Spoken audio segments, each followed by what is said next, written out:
Bismillahirrahmanirrahim. Assalamualaikum warahmatullahi wabarakatuh. Selamat pagi adik-adik sekalian. Siap belajar hari ini? Oke. Sebelum pembelajaran hari ini dimulai, kita baca berdoa terlebih dahulu sesuai dengan kepercayaan masing-masing ya. Oke, berdoa dimulai. Berdoa selesai. Oke, adik-adik, kita masuk ke pertemuan pertama di matematika wajib, betul? Nah, di matematika wajib itu yang pertama itu kita akan bahas mengenai persamaan linier yang melibatkan nilai mutlak. Nah, di sini ada linier melibatkan nilai mutlak. Mungkin sebelumnya di SMP adik-adik belum membahas tentang nilai mutlak. Mari kita bahas bareng-bareng mengenai pengertian dari nilai mutlak. Berawal dari pengertian. Jadi nilai mutlak itu merupakan suatu nilai X yang dilambangkan dengan garis lurus yang saling berhadapan. Nah, seperti itu adik-adik. Jadi garis lurus yang saling berhadapan. Nah, Bu, gimana dibacanya? Nah, misal di sini itu Ibu di dalam garis yang berhadapan itu ada X, maka dibaca mutlak X. Ya. Tapi kalau misalkan di sini ada V, maka dibacanya apa? Dibacanya mutlak P. Kalau misalkan di sininya Y, dibacanya mutlak Y. Paham sampai situ? Ya, benar. Oke teman-teman, kita lanjut dengan contoh soalnya.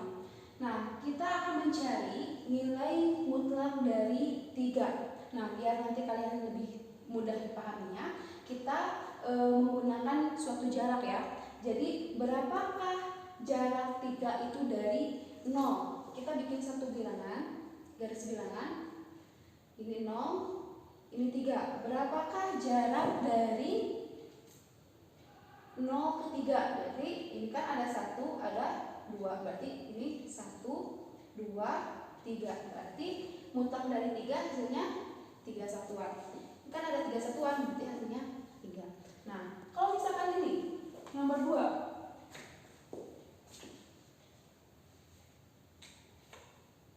Kalau nomor 2 itu berapakah nilai mutlak dari negatif 5? Kita apabila menulis dengan suatu garis bilangan, misalkan nolnya di sini, kita bikin negatif 1, negatif 2, negatif 3, negatif 4, kurang tuh, dan negatif 5. Berapakah nilai mutlak dari negatif 5? Berarti berapakah jarak dari 0 ke negatif 5? Kita hitung bareng-bareng ya. 1, 2, 3, 4, 5. Berarti ada berapa? Ada 5 satuan. Berarti ini hasilnya 5. Paham sampai situ? Oke, satu lagi. Kita di sini ada nilai mutlaknya negatif 6. Berarti kita juga bikin suatu baris bilangan. Misal 0 di sini, negatif 1, negatif 2, negatif 3, negatif 3, negatif 4. Di sini ada negatif 5 dan negatif 6. Berarti kita hitung satu-satu berapa jarak dari 0 ke negatif 6. Berarti ini 0, 1, 2, 3, 4, 5, 6. Berarti ada 6 satuan. Oke, pause dulu ya. Nggak cukup ini. Berarti ada negatif, kok negatif? Berarti hasilnya 6. Nah Bu, gimana kalau misalkan 2020? Artinya kan kalian kalau misalkan bikin barisan bilangan pasti panjang kan? Otomatis pasti ini itu positif 2000. Oke, kalau kita perhatikan, lihat di sini angka 3 itu pasti sama. Ini negatif 5 juga sama. Nah, Bu, di sini negatif 6 kok jadi 6? Jadi kita dapat menyimpulkan bahwa nilai mutlak itu sebagai alat untuk mempositifkan suatu bilangan. Sekarang, kalau misalkan di sininya itu nilai mutlak dari negatif 2020, maka berapa tuh jaraknya? Pasti 2020. Paham sampai situ? Oke teman-teman. Kita masuk ke definisi mengenai nilai mutlak.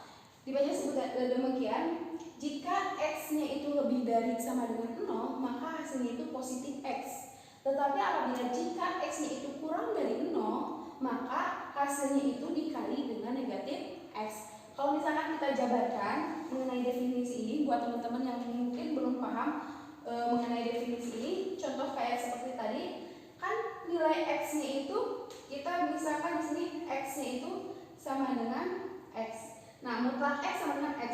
Kalau di sini mutlaknya x-nya ganti angka 3, maka hasilnya 3 karena 3 itu lebih dari sama dengan 0. Berarti kan masuk ke sini. Tapi kalau misalkan si mutlak x-nya negatif 3, maka ya ini kan di dalam itu negatif x. Kita kalikan dengan negatif x, dikalikan dengan negatif, maka hasilnya negatif x-nya negatif 3 kalikan dengan negatif 3, maka hasilnya negatif kali negatif positif, tidak otomatis 3.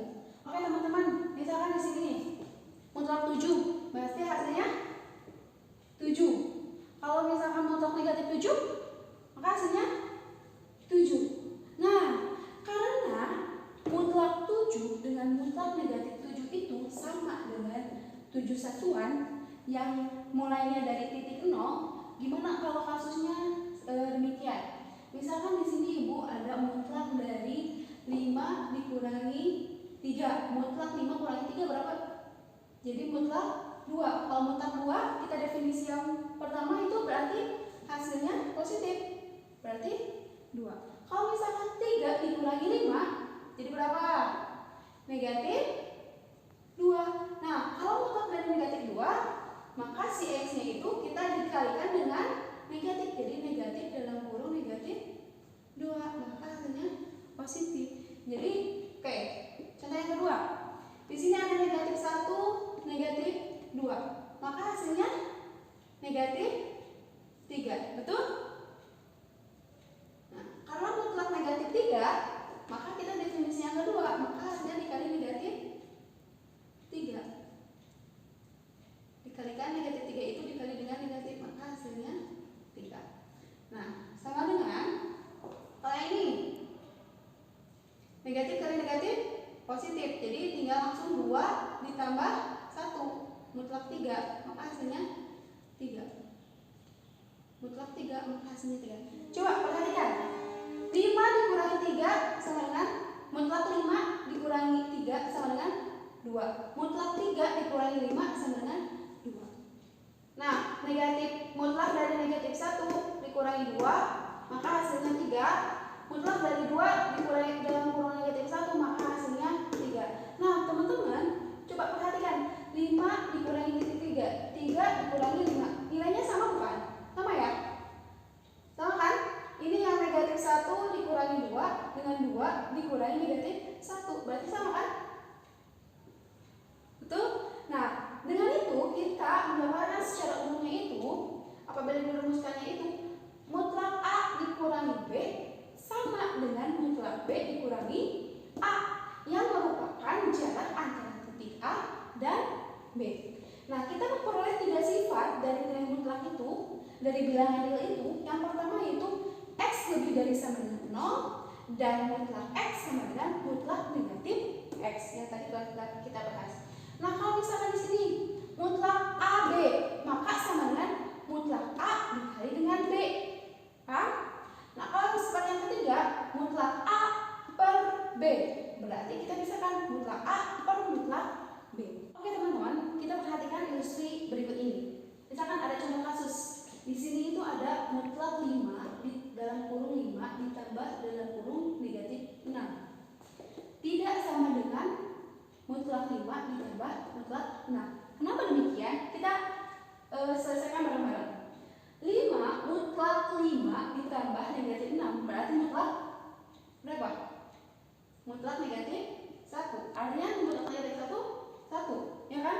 Nah, kalau yang di sini mutlak 5 ditambah mutlak 6, artinya itu mutlak 5 kan 5 ditambah mutlak 6-nya berarti 6. Berarti hasilnya itu 11. Jadi tidak sama. Paham ya? Hasilnya tuh tidak sama. Ini 1, ini 11. Lanjut ke contoh yang